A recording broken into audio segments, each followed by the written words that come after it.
Hello and welcome to another episode of Meanbrews. Today I'm covering American Strong Ale. Let's get right into it. I found 24 American Strong Ale recipes. 12 were gold, 8 silver, and 4 bronze. There were no best of shows. The history of the beer recipes that I found, it's a pretty new style to be covered in BJCP, only recently in the 2010s being added. But there was a recipe back in 2005, and then most of them from 2016 on. The BJCP description is a strong, full-flavored American ale that challenges and rewards the palate with full malty and hoppy flavors and substantial bitterness. Flavors are bold but complementary and are stronger and richer than average strength pale and amber American ales. This is one of my favorite styles of beer. There's a tremendous amount of change, and we'll go through that when we go through all the variables here. And there is a tremendous amount of style variation. I found people that admitted they entered Imperial IPAs, brown ales, Imperial stouts, barley wines, you name it. They entered it as this style and won with it. So it's a very broad category of beer. Original gravity, anywhere between 1.049 and 1.122 up in the barley wine, American barley wine territory. The mean was right at 1.090, which is on the high end of the BJCP range. So that's what I'll use for my recipe. Final gravity, finished right. The average was 1.020, which was right in the mid spot of the BJCP range. But then again, a big sweep between the high and the low, 1.06 to 1.040 final gravity. Some sweet, some dry. I'm going to be a little on the high side by 1.021. IBUs, again, between 40 and 180 IBUs. The mean was 97, again on the high side to balance out the big gravities people are using. Mine will be right at the mean as well.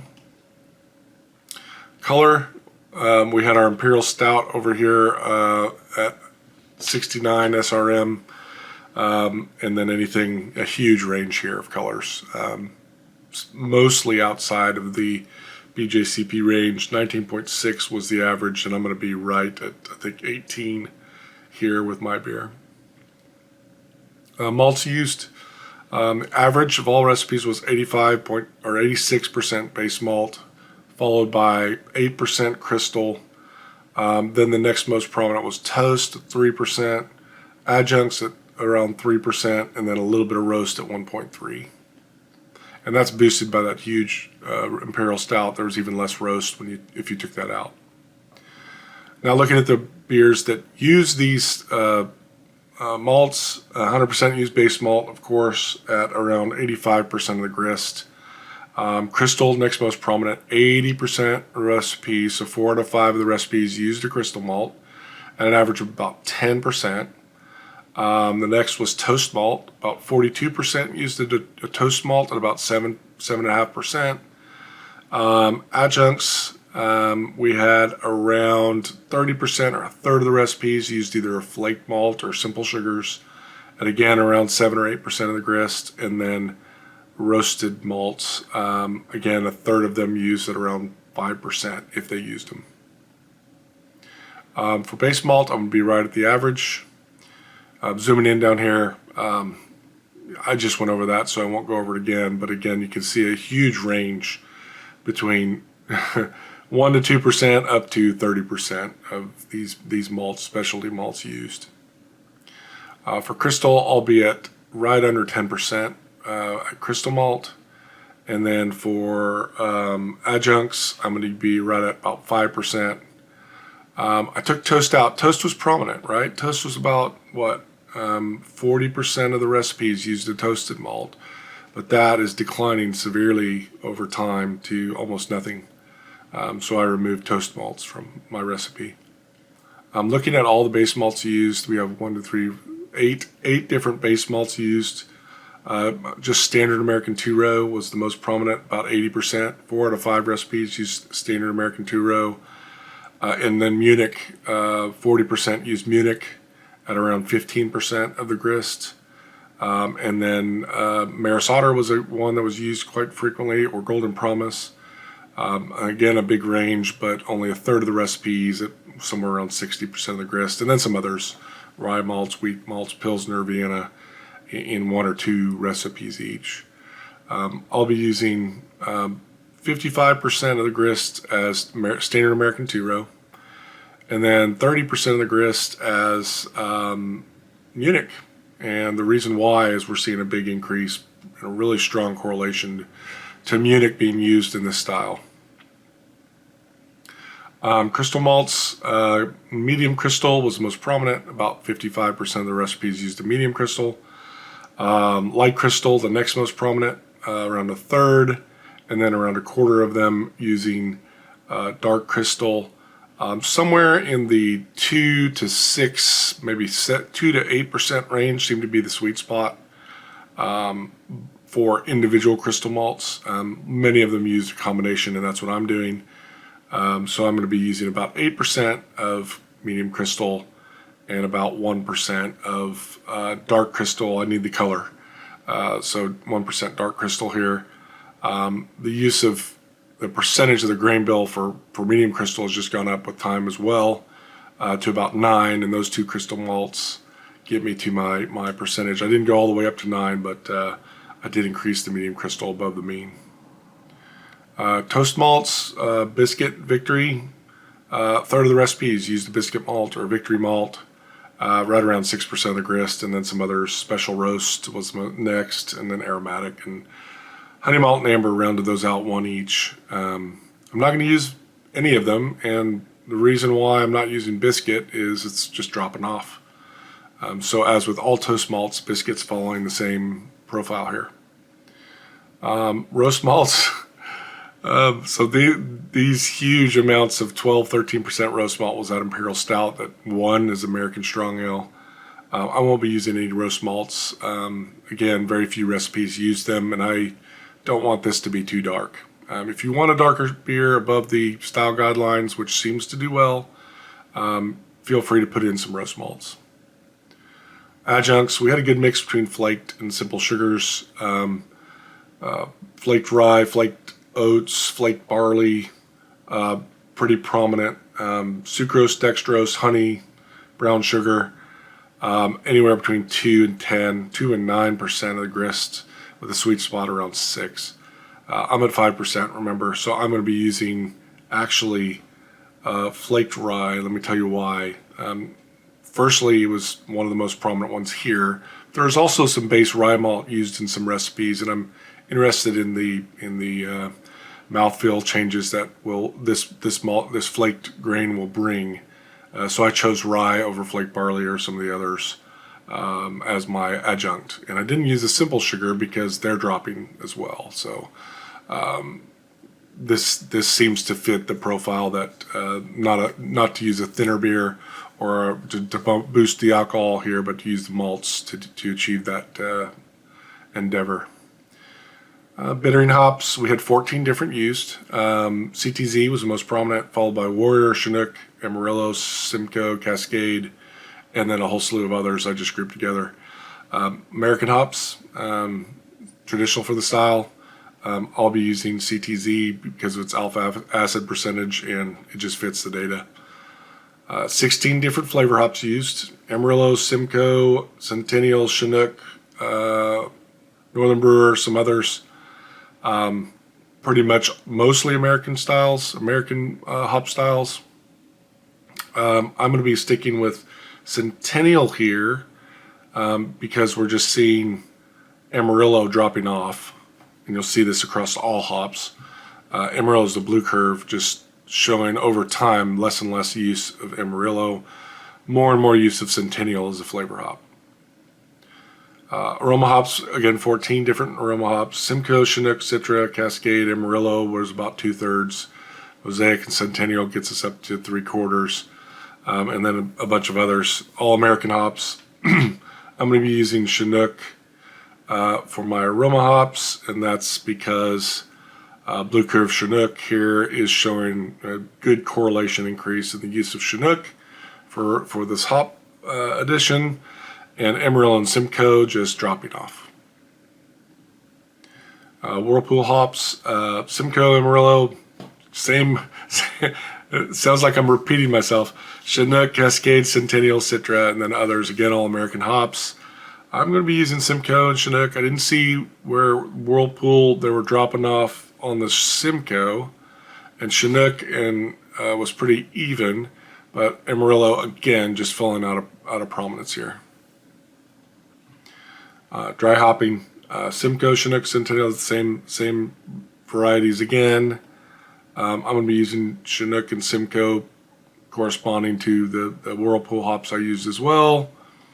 And Chinook, again, is increasing as a dry hop over time. Dry hop duration has dropped to 3 days. Pretty common nowadays for shorter dry hops to keep out that grassiness and that vegetal note that you can get sometimes with beer sitting longer on the dry hop.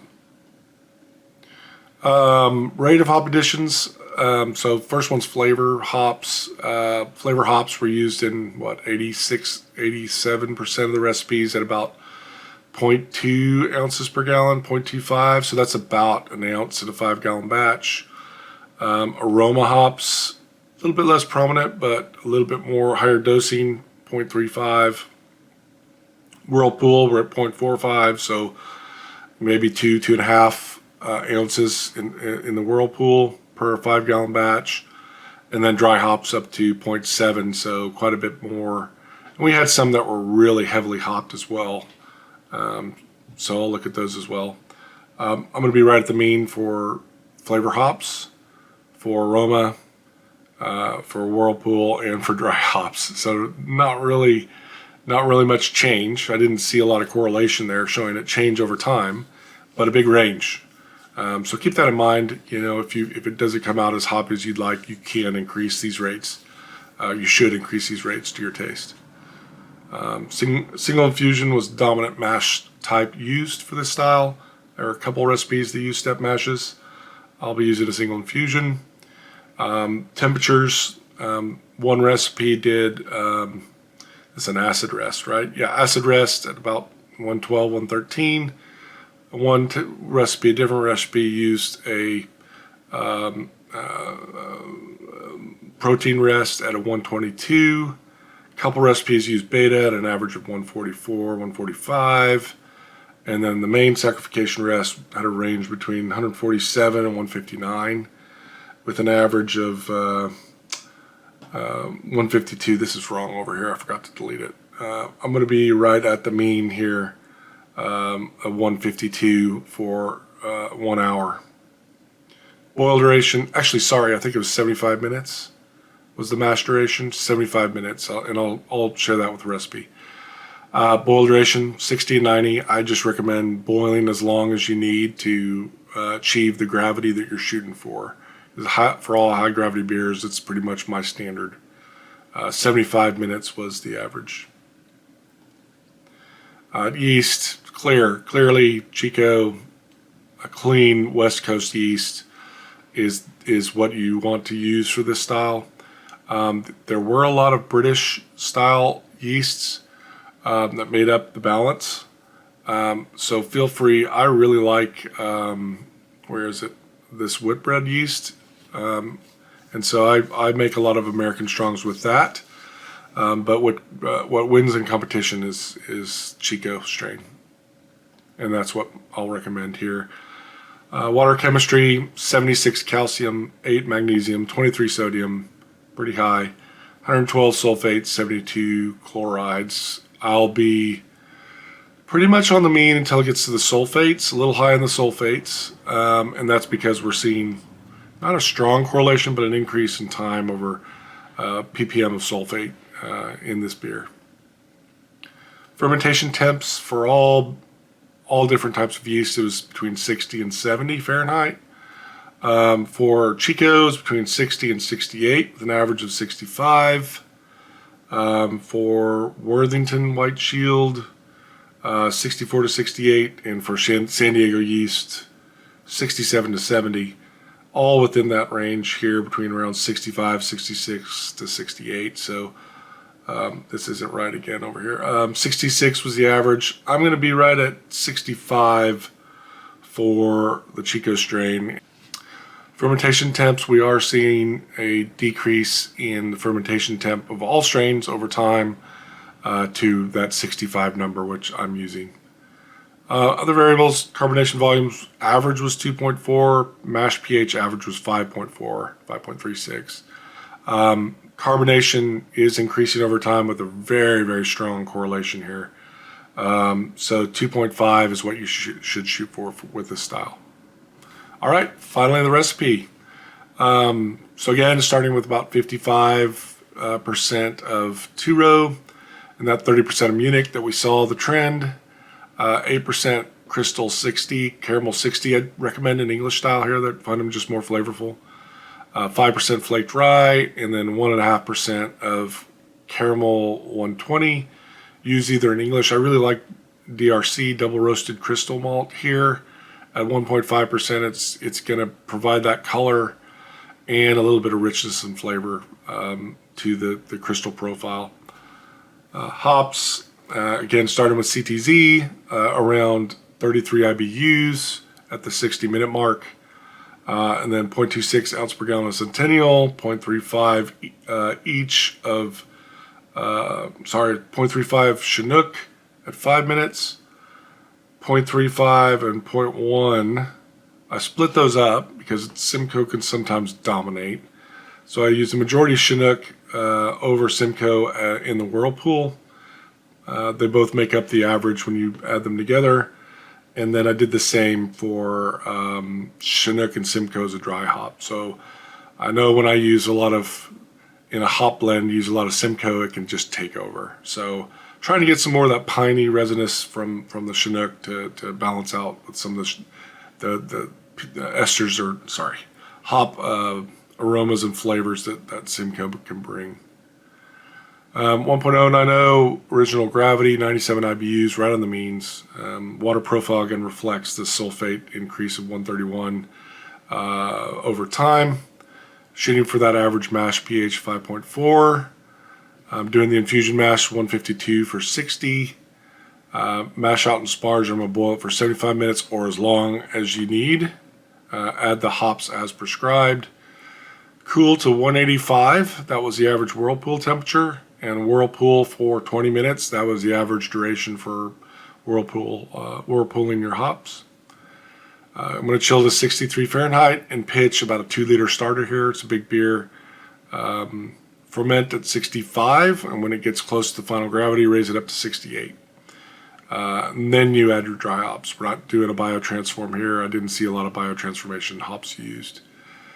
Transfer to bottle or keg and carbonate 2.5 volumes. All right, that's it. I'm going to let people vote. There's not a lot of styles left here at the end, so I'm going to let people vote what they want to see. Just put in the comments, and then people can vote for it there by the number of likes from the comments. I'll maybe give some ideas of styles that might be good to cover. But thanks again for tuning in, and we'll see you in the next video. Thanks. Bye-bye.